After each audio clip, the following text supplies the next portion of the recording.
Hello. Welcome or welcome back to I guess I have a podcast now. I am your host, Carly O. And on this show, I'm usually talking about music or something creative and artsy. But every once in a while, I like to go on these random rants. Two of which are not posted. The first was a rant about Drake using samples, and then I posted that and then I took it down. And the second was just random thoughts about this Atlanta episode, Rich Wigga Poor Wigga. I'm still not sure if I want to post it or not. I don't know. But today is random.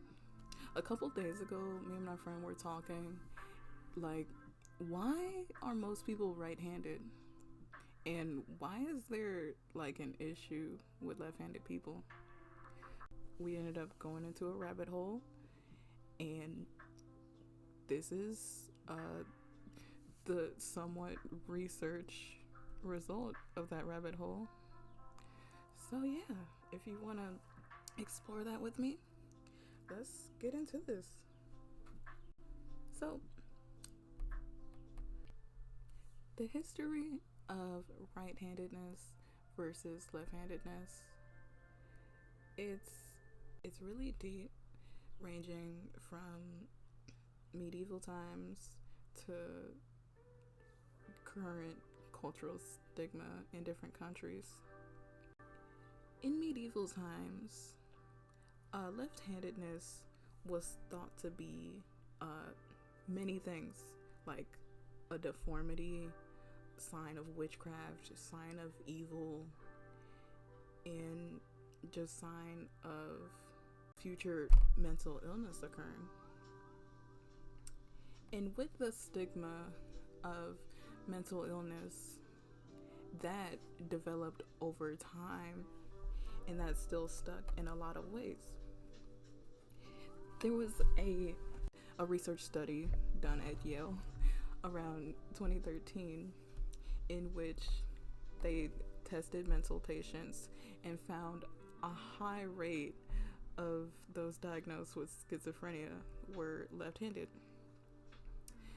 And a person that was left-handed actually looked into this research, noticed that it was inconclusive, basically, and they posted their response on NPR.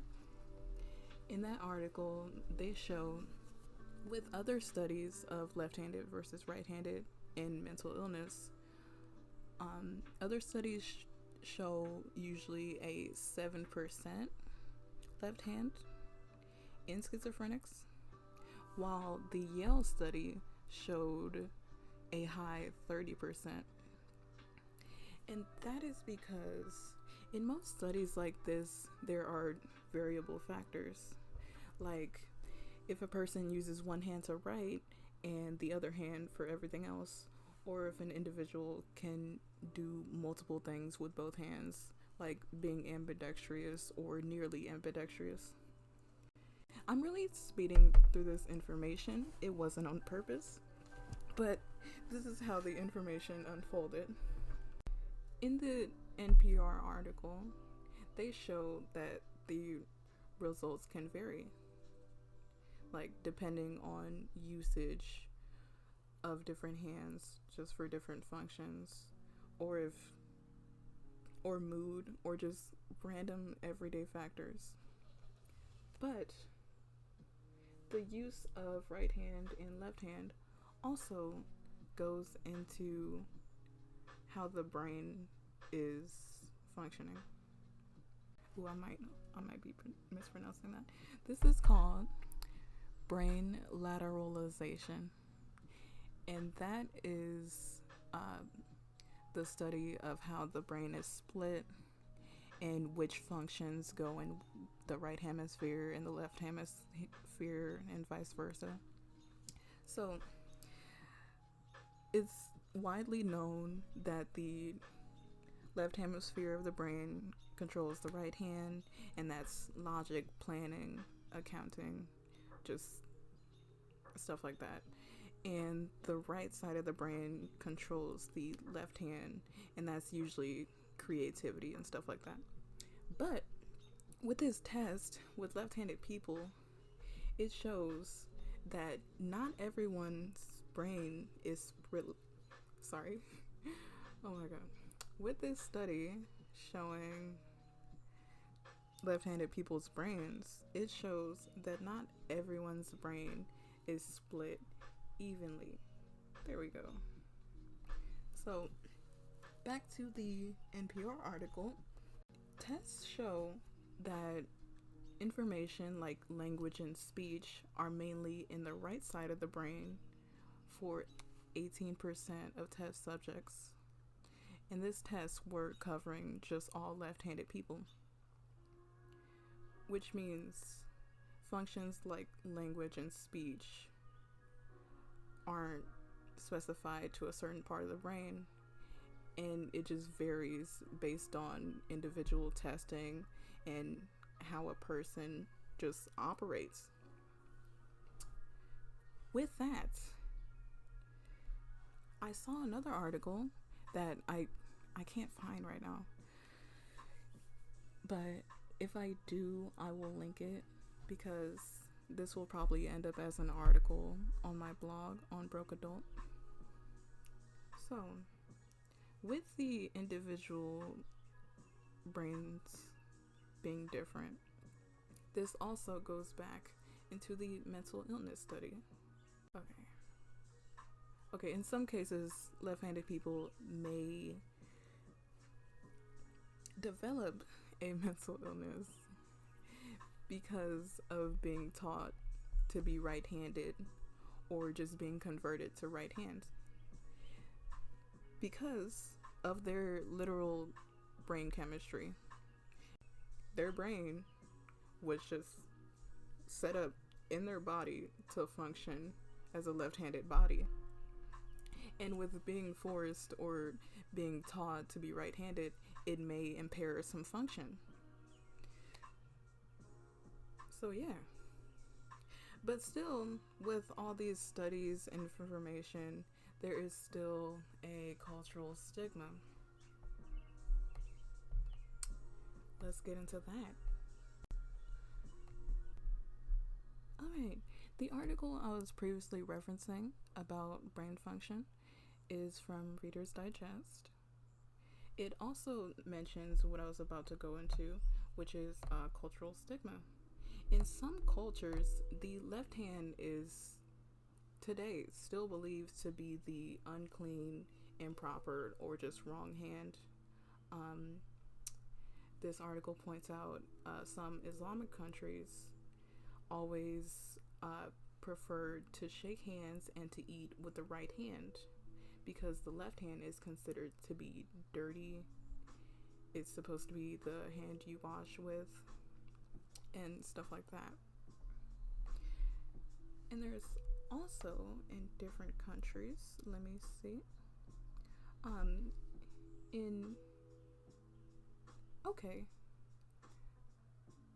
another article shows a similar thing in India, Indonesia, and Bangladesh. It's considered unclean to eat with the left hand. Another cultural reference the Reader's Digest article brings up is that in Japan, it's thought to be that you're not marriage material if you use your left hand. So many people will teach their families right-handedness because of this. And this is sad. The very basic origin that I could find, the most far back I could find, is the Latin word sinistra. Probably mispronouncing that, sorry. But the word sinistra later on became the word sinister, But the original word, us, meant left or unlucky. And the word right is still now considered, correct or on the good side of things. So it's been, centuries of right versus left. And even where that phrase, when things go left, like that's still used today. But due to the research, an individual being left-handed is just an individual that's left-handed. There is no increase of chance for mental illness unless they were forced into an environment where they were taught against their own brain function, or just independent variables among individuals. But really, it just comes down to brain chemistry and social conditioning. I just want to let y'all know, if you're ambidextrous or left-handed and you were born left-handed, there is nothing wrong with you. You are okay. Blame society. Blame the interpretation of Latin words. But you are okay, and there are actually some advantages of being left-handed. I saw in another article. Let me go look at that. That might be good. Okay. We found something positive on educationandcareernews.com. Weird advantages of being left-handed.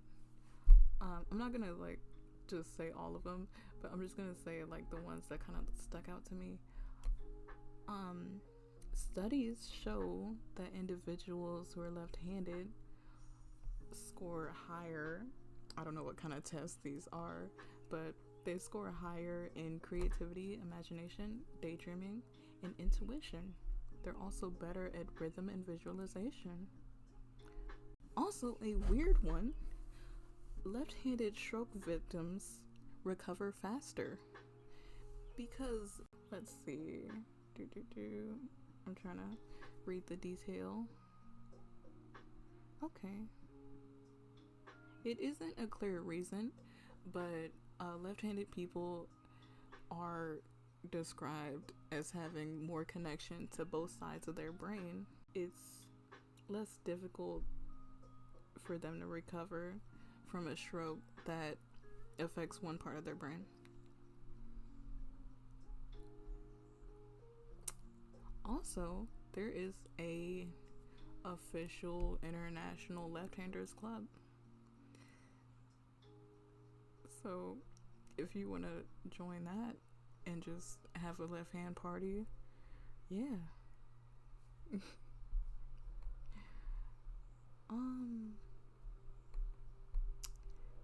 And some more information. Many famous people like Gandhi, Isaac Newton, Leonardo da Vinci, Walt Disney, Albert Einstein, Mother Teresa, and Picasso were left-handed.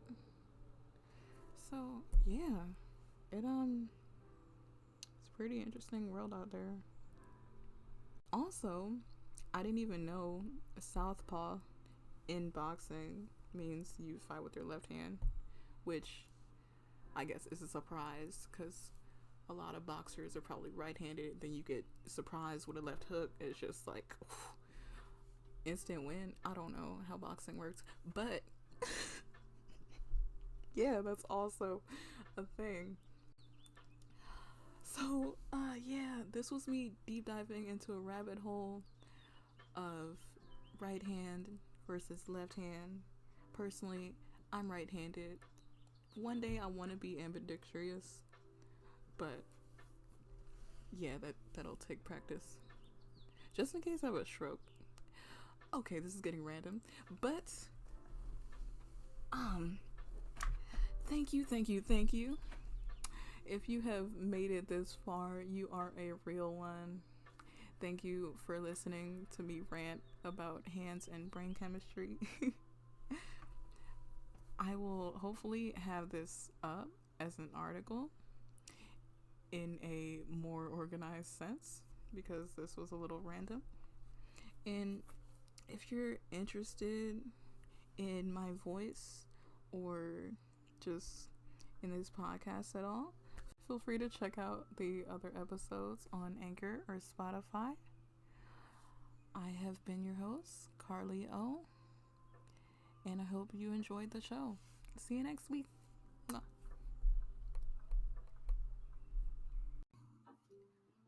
As a final note, I just wanted to run through the sources I used today. With the Yale research study that was originally published in the Sage Scientific Journal, but I got the information from Yale News. Left-handed people are more likely to have mental disorders like schizophrenia was the name of the article by Karen Pert. And a lot of my information came from the publication History of Yesterday, an article called Left-Handers Once Experienced Severe Stigmatization and Discrimination by Yewande Ade. I'm sorry if I mispronounced that. There was this NPR article called Alleged Perils of Left-Handedness Don't Always Hold Up, and that was by Emily Siner. There were a couple other resources. Let's see. Reader's Digest, Why Lefties Used to Be Retrained to Use Their Right Hand by Taylor Markarian for Reader's Digest. And also, the advantages of being left-handed on Education and Career News that was written by Cindy Riley. So thank you to all of these authors and all these publications for doing this research so I could have this weird tangent. And thank you to you, listener. If you're slightly interested or entertained, feel free to look into my other podcasts. Check out my blog, brokeadultblog.wordpress.com, or even just leave me a voice message. The link to leave me a voice message should be in the description. Yeah, I am Carly O, and thank you.